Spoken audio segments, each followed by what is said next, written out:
want to talk about risk. We all know what risk is, right? A risk is an uncertain event that will probably hurt us if it happens. We know there'll be a price to pay, but that cheese, it just looks so good. Seriously though, companies, large organizations, governments, investors, they take risk very, very seriously, and they spend millions on trying to manage it. They break it down into the probability of something happening and the damage that it would do if it did. And they multiply these two things together and you get a basic measure of risk. Once they've done this, there are basically four things that they can do.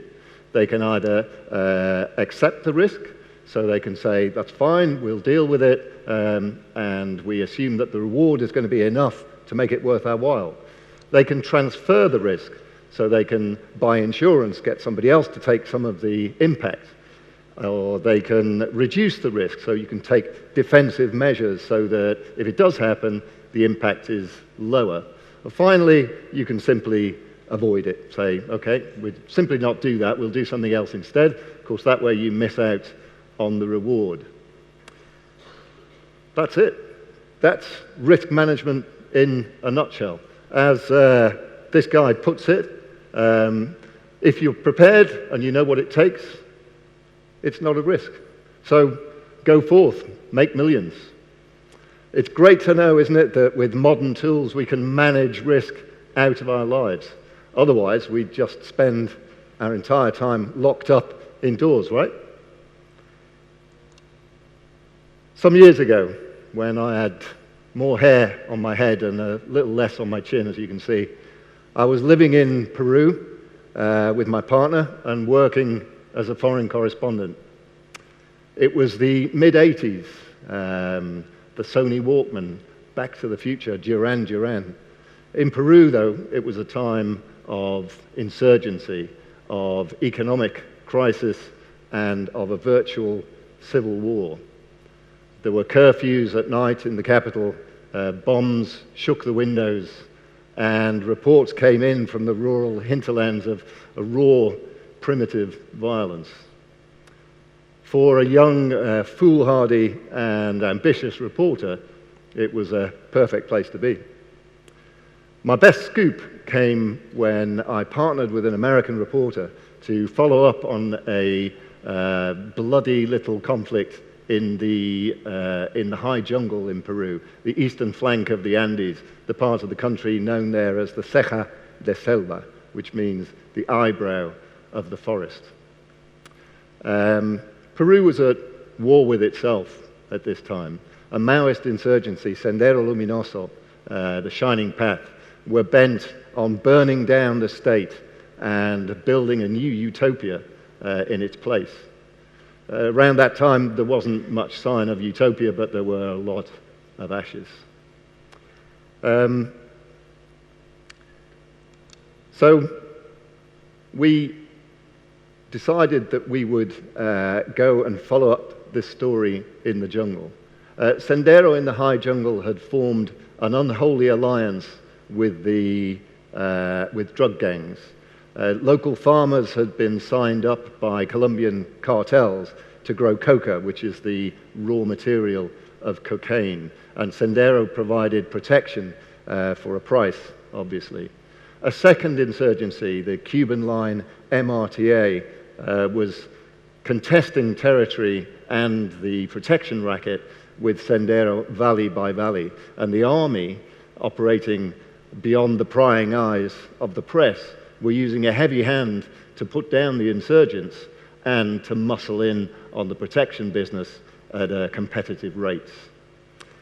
Perhaps it goes without saying that the final actor in this drama was the indigenous population, part of the jungle landscape since before the insurgency, before the drugs trade, and even before the Spanish conquistadors arrived in those parts. Many of them had adapted to town life, and they wore second-hand Barcelona shirts and knockoff Nikes.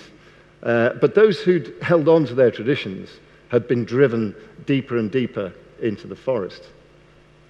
Recently, a group of Ashaninka people had descended from the forest because Sendero had taken captive their chief. Now, it wasn't an even contest. The Ashaninka were armed with bows, poison-tipped arrows, and vintage shotguns. And they were up against AK-47s and heavy arms and high explosives. But it was reported that they'd taken and were holding the town of Puerto Bermúdez, from which bodies were washing up downriver on a regular basis. The army had moved in, and they were asserting some kind of order, but the violence was fresh and the situation was uncertain, and it felt like perhaps there was a bloodbath in the offing. So this is where the American and I decided that we would go. We hired a car and a driver, and we went over the Andes down to the other side to the town of San Ramon, which is the last settlement of any size before you get to the jungle. And we spent a very nervous night there. And the next morning we got up and we marched to the local army post. And we asked the commander-in-chief if he could give us safe conduct to Puerto Bermúdez. He said no, a blank refusal. He said the place was in lockdown, no one was allowed in or out. Well, unperturbed, we walked across to the airstrip and we hired a small plane and we flew the hour or so across the folded landscape to the small wood and tin town in a bend of the Peaches River. Of course, the army had been forewarned of our plans, and when we bumped down onto the mud airstrip, we were met by a reception committee of soldiers. They were flanked by the Ashaninka, who wore their loose gowns tied around the waist, their bare skin painted in bright colors. They were armed with bows and arrows, and they had these fearsome, long-barreled shotguns. Well, the army officers told us that we couldn't stay. They said we were prohibited from entering the area, and they told our pilot to turn around and take us back where we'd come from. The pilot said he couldn't do that straight away because he needed to refuel the plane. And oddly, the soldiers seemed to relax at that, and they allowed us to climb down out of the plane, and pretty soon we were wandering around in the town.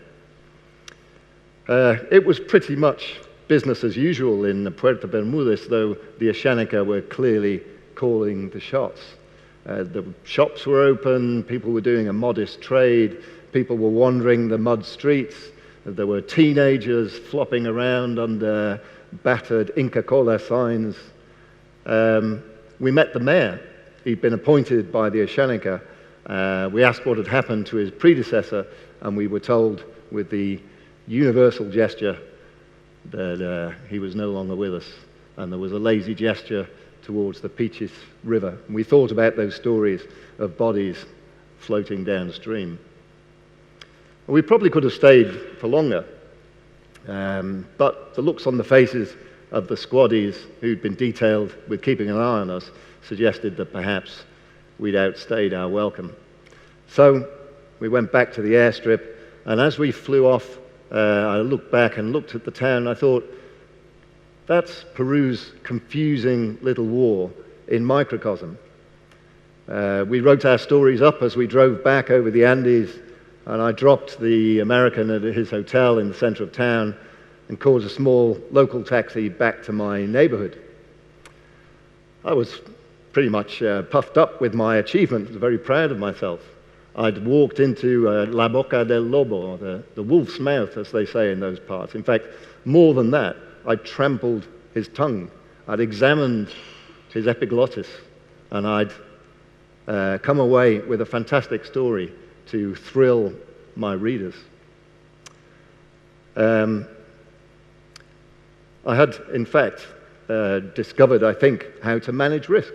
So if you wanted a story about how you manage risk, well, it was the perfect example. We'd thought about the threats that we'd face. We'd decided which ones we were willing to take, which ones we'd accept, which ones we would avoid. We'd pushed, but only so far, and we'd come away with a great story. We had tamed risk. or so I thought. Peruvian taxis in those days were ramshackle affairs. The view was obscured by stickers on the windows and saints and amulets hanging from the mirrors and swinging about. You couldn't really see much out of them. So it wasn't until my taxi dropped me a few blocks from my building that I realized that something was wrong. I put my foot down and it crunched into broken glass. I looked around me and there was a scene of devastation. Windows were blown in. Road signs were knocked sideways. Trees were bent crooked on their roots, their branches stripped of leaves. The signs from the fronts of businesses were blasted across the road. Everything was in an incredible state. I thought about my partner on her own in our flat, and I ran back to our building, dodging detritus with every stride.